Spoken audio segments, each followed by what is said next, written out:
मेहरबानी के लिए एक बार फिर से वडगाम में हाजिर हुआ हूं।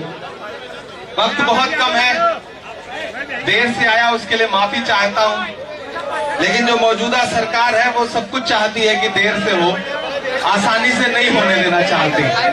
लेकिन मैं जानता हूं कि ये वडगाम है और आप अपने आप पर आते हैं तो सब कुछ अच्छे से कर देते हैं, आसानी से कर देते हैं। उधर जो साथी खड़े उनसे मेरी गुजारिश है कि अगर बैठना चाहें तो बैठ जाएं, या खड़े रहे तब भी काम चलेगा, कोई दिक्कत नहीं है। मुझे बस आपसे ये कहना है, मैं पिछली बार आया था बसु गांव में तो 1 घंटे आपसे बातचीत करके गया था, और आज सिर्फ ये कहने के लिए आया हूं कि मैं सोमनाथ से लेकर के, राजकोट से लेकर के, जूनागढ़ से लेकर, सूरत से लेकर के, भरूच से लेकर, गोधरा से लेकर अहमदाबाद होते हुए फिर यहां पहुंचा हूं। आपको बस इतना बता रहा हूं कि मैं अब एक विधायक के लिए वोट मांगने नहीं आया हूं।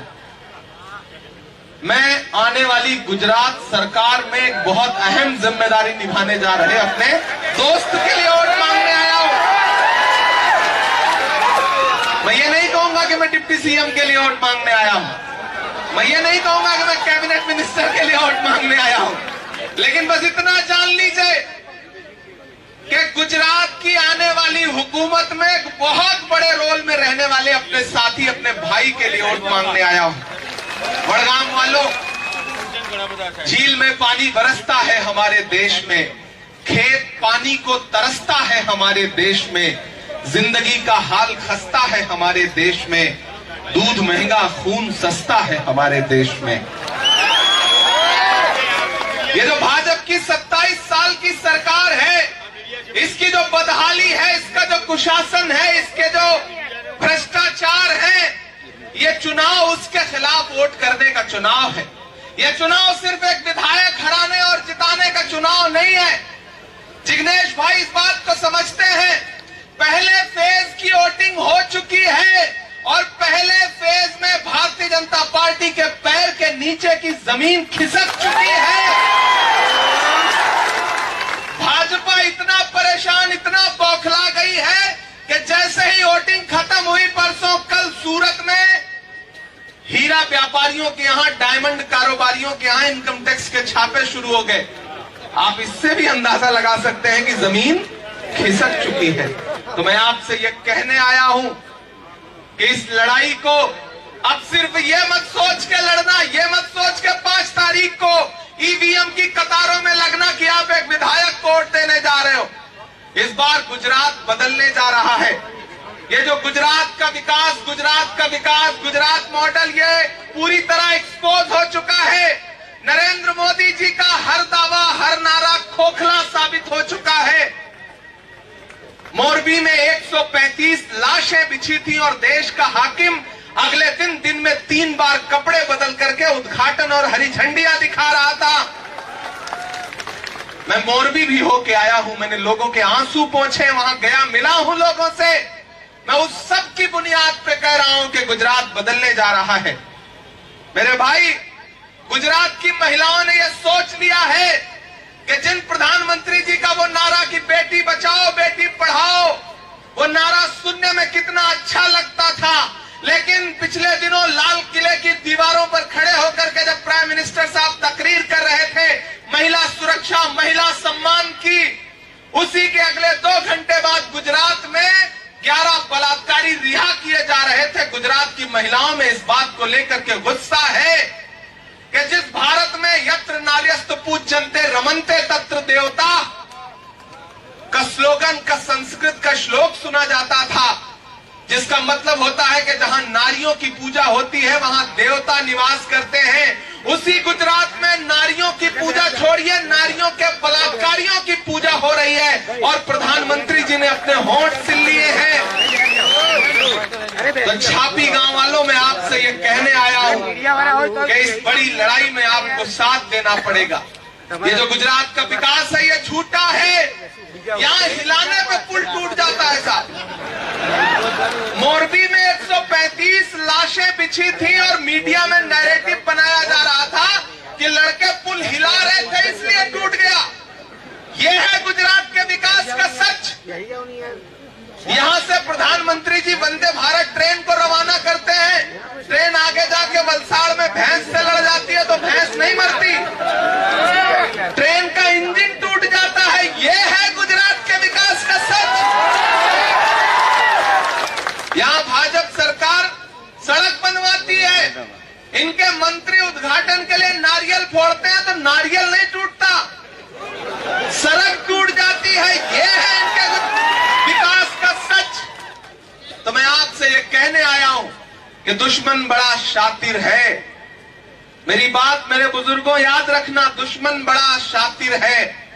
वो जानता है कि अकेले कांग्रेस से नहीं जीता जा सकता, तो उसने अपने कुछ दोस्तों को भी बुलाया है ताकि बंटवारा हो सके। वो एक दिल्ली से बुलाया है अपना एक दोस्त उन्होंने, वो आपके बीच में आके कहते हैं झाड़ू लीजिए, सफाई करिए, जबकि असली कचरा वहीं भरा हुआ है। मैं नाम नहीं लूंगा, नहीं आप जान जाएंगे कि मैं केजरीवाल जी की बात कर रहा हूं। आम आदमी पार्टी क्यों बनी? अन्ना आंदोलन की सच्चाई क्या है, कभी सोचना रात की तन्हाई में बैठ करके। दरअसल अन्ना आंदोलन इस देश की गद्दी पर नरेंद्र मोदी की ताजपोशी के लिए आरएसएस द्वारा करवाया गया आंदोलन था। मैं यहां जिम्मेदारी से खड़ा होकर ये कह रहा हूं, और मैं आपसे यह भी कह रहा हूं कि जब दिल्ली में दंगे हुए तो अरविंद केजरीवाल ने अपने होठों को सिल लिया था। जब मरकज के खिलाफ एफआईआर करवाना था, उसी दिल्ली में मुझे वो मंजर याद है, वो दिन था जब मेरी आंखों में आंसू थे कि जिस केजरीवाल को हम समझते थे कि नहीं वो आदमी इस देश के संविधान और लोकतंत्र को बचाने के लिए लड़ेगा, उस आदमी ने आरएसएस के इशारे पे सबसे पहली प्रेस कॉन्फ्रेंस करके कहा कि दिल्ली के मरकज पर एफआईआर होनी चाहिए। मैं आपसे कहने आया हूं कि जब उनके डिप्टी सीएम मनीष सिसोदिया से मीडिया ने पूछा कि बिल्किस के बारे में आप क्या कहेंगे, तो डिप्टी सीएम ने कहा था कि हम बिल्किस के बारे में क्यों बोलेंगे। लेकिन मैं ऐसे दोस्त के यहां आया हूं जो फख्र से लड़ता है आपके मुद्दों पर, डरता नहीं है। पूरे हिंदुस्तान में, गुजरात में जब तमाम नेता बोलने से डर रहे थे, ऐसे वक्त में भी अगर वहां से राहुल गांधी जी बोल रहे थे, इमरान प्रतापगढ़ी बोल रहा था, तो गुजरात की सरजमीन से अपना भाई जिग्नेश मेवानी भी कह रहा था कि भारत की बेटी बिल्किस को इंसाफ दो। मैं ऐसे जिग्नेश के लिए यहां पर आया हूं। मेरे भाई, आप बहुत समझदार लोग हैं, हम बंटने का दर्द जानते हैं, इसलिए आपके सामने दामन फैला के खड़े हैं। अभी बिहार में एक बाई इलेक्शन हुआ गोपालगंज में, 1700 वोट से हारा महागठबंधन का प्रत्याशी। लेकिन आजकल एक नया नारा लेकर के एक नेताजी आए हैं, कयादत कयादत कयादत, अपनी कयादत खड़ी करना चाहते हैं। अच्छी बात है, लेकिन राहत इंदौरी का एक शेर है कि जागते रहिए की आवाज लगाने वाला लूटने वालों को होशियार भी कर सकता है। ज़हन में रखिएगा, अमित शाह जी की दी हुई सिक्योरिटी लेकर के घूमने वाले आपके कयादत खड़ी करने की बात कर रहे हैं। मैं तनहा चलता हूं, मुझे तो आज तक कभी अमित शाह जी ने बुला के सिक्योरिटी नहीं दे दी, लेकिन कयादत वालों को उन्होंने सीआईएसएफ की सिक्योरिटी दे रखी है, और वो सिक्योरिटी लेके घूम के कहते हैं हम कयादत खड़ी करने चल रहे हैं। आपके यहां आके कहेंगे कि हम यहां भाजपा को हराने आए हैं, लेकिन सच्चाई यह है कि जहां उनका हेडक्वार्टर है वहां का विधायक भाजपा का है, और वो हमारे नबी की शान में, हमारे बुजुर्गों की शान में रोज गालियां बकता है, उसको नहीं हरा पा रहे हैं। लेकिन यहां आकर के बड़गाम में कहेंगे कि हम अपनी कयादत खड़ी करने चल रहे हैं भाजपा को हराने। मेरे भाई, मकसद भाजपा को हराना नहीं है। भाजपा जानती है कि थोड़े थोड़े वोट कैसे बंटवाए जाते हैं। ये गुजरात है, यहां अपक्ष के उम्मीदवार खड़े करके कहा जाता है कि अगर 500 से कम वोट ले आए तो तुम्हारी खैर नहीं। क्यों? ताकि कांग्रेस के वोट काटे जा सके। मैं छापी वालों ये आपसे कहने आया हूं, बड़गाम वालों ये आपसे कहने आया हूं, दूसरी बार पूरे गुजरात में अगर किसी के लिए आया तो सिर्फ जिग्नेश के लिए आया। मैं पिछले 15-20 दिन से यहां हूं क्योंकि मैं जानता हूं जिग्नेश होने का मतलब क्या है। मैं जानता हूं जिग्नेश आने वाले दिन में हिंदुस्तान की सियासत में क्या करने जा रहे हैं। शायर के बारे में कहा जाता है कि वो दूर तक सोचता है। शायर के बारे में कहा जाता है उसके ख्वाब बड़े होते हैं। तो मैं यहां आपसे कह रहा हूं कि मैं जब जिग्नेश को देखता हूं तो मैं अपने ऐसे ख्वाब की ताबीर देखता हूं कि जब एक इमरान प्रतापगढ़ी और एक जिग्नेश दोनों हाथ से हाथ मिला करके पूरे मुल्क में घूमेंगे तो ये जो पिछड़ा समाज है, ये जो दलित भाई हैं, ये जो अकलियत के लोग हैं, हम इनके ऊपर होने वाले जुल्म और सितम के खिलाफ साथ में लड़ेंगे। मैं उस सपने को लेकर के यहां आया हूं। ये भाई हमारा इस असेंबली में जाएगा सूबे की, मैं वहां पार्लियामेंट में बैठा हूं। राहुल गांधी जी ने मुझ जैसे बेबाक आदमी को, आपकी आवाज को, आपके लिए बोलने वाले इंसान को उठा के सीधे इस देश की राज्यसभा में बिठा के कहा कि इमरान, तुम नजीब की मां के लिए सड़क पे नज़्में पढ़ते हो, पहलू खान की मां के आंसुओं को अपनी नज़्मों में जगह देते हो, जाओ देश की पार्लियामेंट में बोलो इन मुद्दों पर। तो मैं यहां खड़ा होकर कह रहा हूं कि जिग्नेश यहां की असेंबली में लड़ेंगे और इमरान प्रतापगढ़ी वहां पार्लियामेंट में लड़ेगा, तो सोचिए आपके मुद्दों को कितनी ताकत मिलेगी। ये भाजपा की सरकार किसी की नहीं है। ऊना में जब हमारे दलित भाइयों ने अपना हक मांगा तो किस तरह उन्हें कपड़े उतार के पीटा गया याद है। जब एक आदिवासी भाई ने जरा सा अपने हक के लिए बोला तो हमारे विधायक अनंत पटेल को पीट के लहूलुहान कर दिया गया। अकलियत के साथी बोले तो उससे बड़ा जुर्म तो इस दौर में कुछ है ही नहीं। लेकिन छापी वालों में इसलिए जिंदा हूं कि मैं बोल रहा हूं, दुनिया किसी गूंगे की कहानी नहीं लिखती। मैं जानता हूं कि ये बड़े लोग हैं, मैं जानता हूं इनके मंसूबे खतरनाक हैं, लेकिन मोहब्बत कौन करता है, सियासत कौन करता है, मुझे मालूम है मेरी हिफाजत कौन करता है, मुझे मालूम है मेरी हिफाजत कौन करता है। और हम इन्हें लाज रखी है बुजुर्गों की यहां, वरना सभी टुकड़ों पे पलते हैं, बगावत कौन करता है। ऐसे बाकी भाई के लिए आया हूं। जिग्नेश सिर्फ एक एमएलए नहीं है। अगर जिग्नेश सिर्फ एक एमएलए होते तो असम की पुलिस इनको पकड़ने के लिए गुजरात ना आती। आप समझ लीजिए, जिग्नेश होने का मतलब समझ लीजिए। मैं आखिर में आपसे ये बात कहना चाहता हूं, जिग्नेश भाई इधर आओ। आप यार दूर बैठे रहते हो तो अच्छा नहीं लगता। मेरा बस लगता है कि बस आए और भाई के पास गले लगाएं और इसको ताकत दें, इसको मजबूती दें। मैं आपसे बस इतना कहने आया हूं कि वडगाम वालों, ये आपके बीच में कीमती हीरा है। हो सकता है छोटी छोटी बातों की नाराजगी हो, मैं यहां ये कह रहा हूं, छोटी छोटी बातों की नाराजगी होगी। कभी जिग्नेश फोन ना उठा पाए होंगे क्योंकि इनका फोन हमेशा पुलिस के राडार पे रहता है, मैं ये जानता हूं। तो हो सकता है इन्होंने कभी जानबूझ के फोन अवॉइड इसलिए कर दिया हो कि सरकार इनकी बातचीत रिकॉर्ड कर रही है तो आप लोग कहीं किसी परेशानी में ना जाएं, इसलिए हो सकता है इन्होंने फोन ना उठाया हो। यह भी हो सकता है कि कभी आपको लगा हो कि आज जिग्नेश यहां चाहिए थे, लेकिन जिग्नेश हो सकता है दिल्ली में रहे हो। लेकिन जब मकसद बड़ा होता है तो छोटी छोटी बातें नजरअंदाज करनी पड़ती हैं। बुजुर्गों, मेरी बात को याद रखना, मकसद बड़ा है, हम बड़े मकसद के लिए काम कर रहे हैं। हमारा मकसद है गुजरात में सत्ता परिवर्तन। जो 27 साल की बदहाली है उसके खिलाफ सत्ता परिवर्तन जरूरी है, और वो तभी होगा जब वडगाम जो है वो अपना रोल तय करेगा।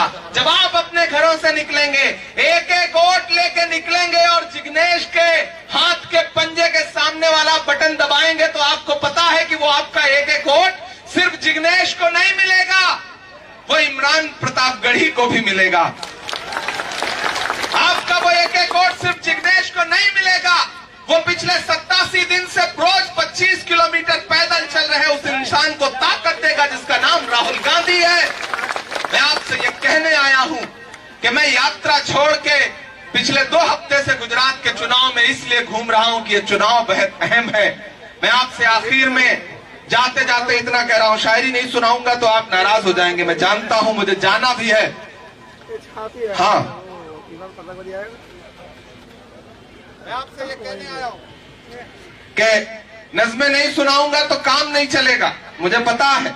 वो आएंगे आपके बीच में, आपको समझाएंगे, आपको बहकाएंगे, तो उनसे कहना कि कहां सोया है चौकीदार। चौकीदार का नाम आते ही आपकी आंखों में जो चमक आती है ना, तो इससे लगता है कि वडगाम के लोग हैं, इन्हें सब कुछ समझ में आता है, बहुत समझदार लोग हैं। वो यहाँ का एक बच्चा इंटरव्यू देने गया, कितना समझदार है वडगाम, छापी खास तौर से। तो टीचर ने उससे कहा, ये बताओ जंगल में शेर आ गया तो क्या करोगे? तो बच्चे ने कहा, पेड़ पे चढ़ जाऊंगा। तो टीचर ने कहा, अच्छा बताओ तुम नदी पार कर रहे हो, शेर आ गया तो क्या करोगे? तो उसने कहा, कोई बात नहीं, पेड़ पे चढ़ जाऊंगा। तो टीचर ने झुंझला के कहा, यार कमाल है, तुम हर जगह जो है वो पेड़ ला देते हो। तो छापी के लड़के ने कहा, आप भी तो हर जगह शेर ला दे रहे हो, तो हम अगर पेड़ ला दे रहे हैं तो क्या गलत कर रहे हैं। ये है इस इलाके की समझदारी। तो मैं नज्म पढ़ता हूं कि कहां सोया है चौकीदार, कहां सोया है चौकीदार, गैस सिलेंडर की कीमत भी 1000 के पार, कहां सोया है चौकीदार, कहां सोया है चौकीदार। थक गए हैं क्या? तो लगना चाहिए कि आप थके नहीं हैं। कि चाय बेचने वाला पूरा भारत बेच रहा है। अब लगा कि मैं जिंदा दिल लोगों के बीच में बैठा हूं।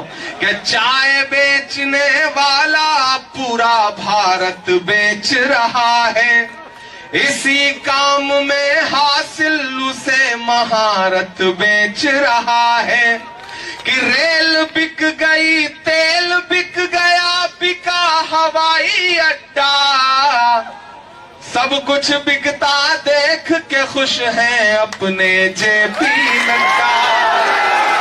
कि जनता महंगाई की मारी करती हाहाकार, कहां सोया है चौकीदार, कहां सोया है चौकीदार। मुझे मायूस मत करिएगा, जिग्नेश को जिताइए। आज चूंकि परमिशन का इशू है, मुझे जाना पड़ रहा है, मैं फिर आपके बीच में आऊंगा, ये आपसे वादा करता हूं। बहुत शुक्रिया, बहुत बहुत દરેક ને પોતાની જગ્યાએ બેસવા માટે વિનંતી।